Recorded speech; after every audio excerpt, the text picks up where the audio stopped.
Hello. For today, I'm going to teach you the basics for making glass beads such as these. But before we get started making glass beads, you need to get your equipment together. In no particular order, you'll want to get vermiculite. Here's an idea of what it looks like. You'll want to get your glass rods, a bead reamer, mandrels, and bead release. Now, I highly recommend this type, not this one. The reason for that is with this one, every time I used it, at least 6 times out of every 10, the beads would break. To give you an idea of what the beads look like, here, I don't know if that will show up or not, but the beads looked perfectly fine on the mandrel, but then when you go to take it off of the mandrel, they just snap in half or in little shards of pieces. So I highly recommend this bead release. The bead comes off nice and cleanly. And last but not least, you'll need your eye protection and fire. Let's get started. Okay, now the first thing you want to do is take your bead release and shake it up. And then once you've shaken it up, you're going to dip each of your mandrels into the mixture and then set it down to let it dry.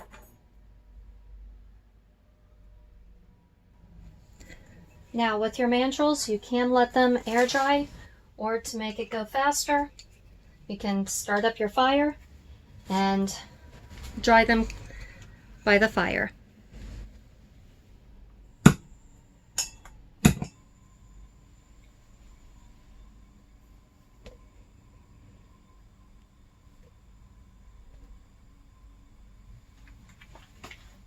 So now that I've got my flame going, if you can see that, I'm going to just put this up near the top of the flame, and I'm going to dry this mandrel.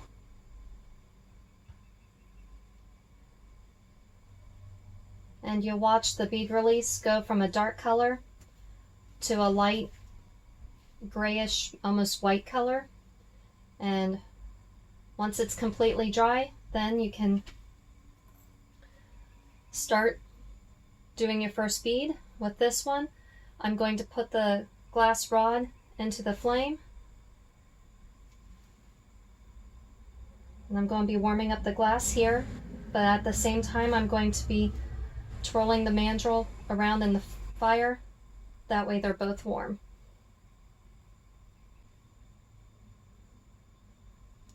Once your glass rod is warm enough, it will start to change color depending on the color. This one it turned a bright orange color, and now I've put it on the mandrel, and now I'm slowly spinning it around.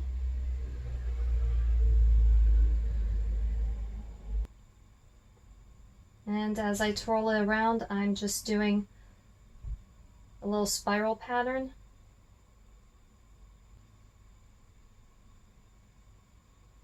Once I'm done, I've broken it away. I'm going to set the glass off to the side.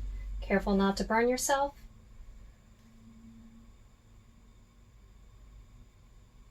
And then from here, I'm just going to continue twirling my mandrel around until the bead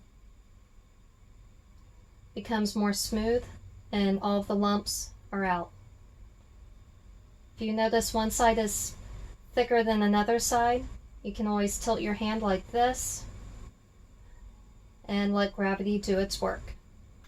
And once you're happy with your bead, then just stick it inside, give it a moment to let cool, and then stick it inside the vermiculite.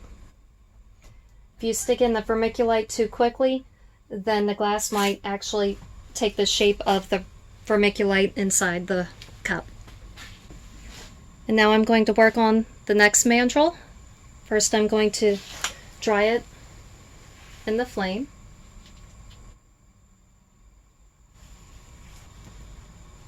So here I'm drying it, and it's almost dried. And now I'm going to pick a color. I'll do the dark green. And now I'm going to start putting in the fire to warm up the glass. Again, I'm spinning the mandrel around to keep it nice and warm.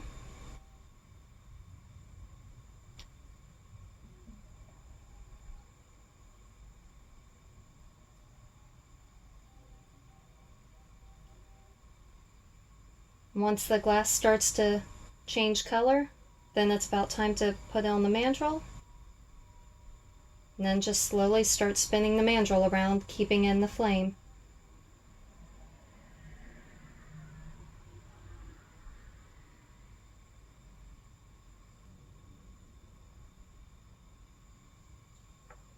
Okay, and set the glass rod off to the side, and now I'm just going to continue spinning the mandrel.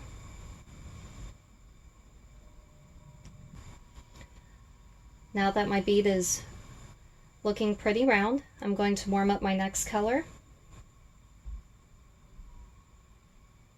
And I'm just going to be doing a simple line across the center.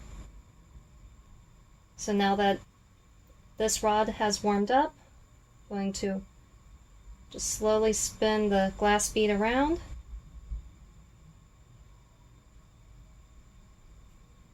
And once I see the beginning of my line, then I'm just going to pull the glass away and set the rod off to the side and continue to spin my glass bead around until my center line has melted in with the rest of the bead.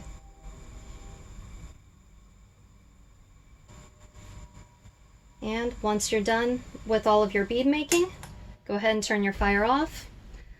Give your bead a moment to cool off, and then you'll want to stick it inside the vermiculite.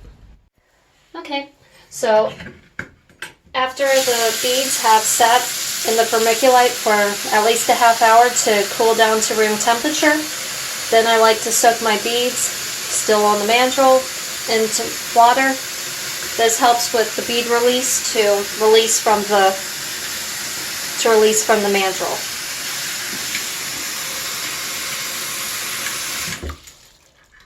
And as you can see, the bead release is coming off like pretty much it's sort of like a sandy texture. And then as you remove the bead release, then you can also pull the bead off of the mandrel.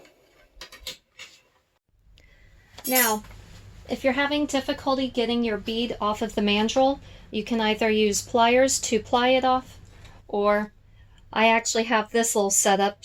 So I've got a hole in the wood, and I just put my mandrel through there, stick it inside here, pull it tight.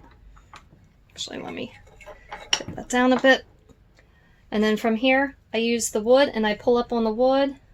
I have my thumbs bracing the bead, and I just pull up on the wood. And there, my bead has come off of the mandrel. Now once you have removed your bead from the mandrel, then you'll take your bead reamer and just go in and out like this until all of the bead release has come off the bead. Since these beads were soaking in water, I would recommend letting the bead release fully dry and then doing the then doing the bead reamer, because the bead release will come off a lot easier when it's dry versus how it is at the moment where it just came out of the sink with the water. Now that you've made your beads, what do you do with them? One suggestion would be to make a Viking apron dress, and then you can display your beads right along here, just like this. Thank you for watching. If you have any questions, please feel free to ask and subscribe.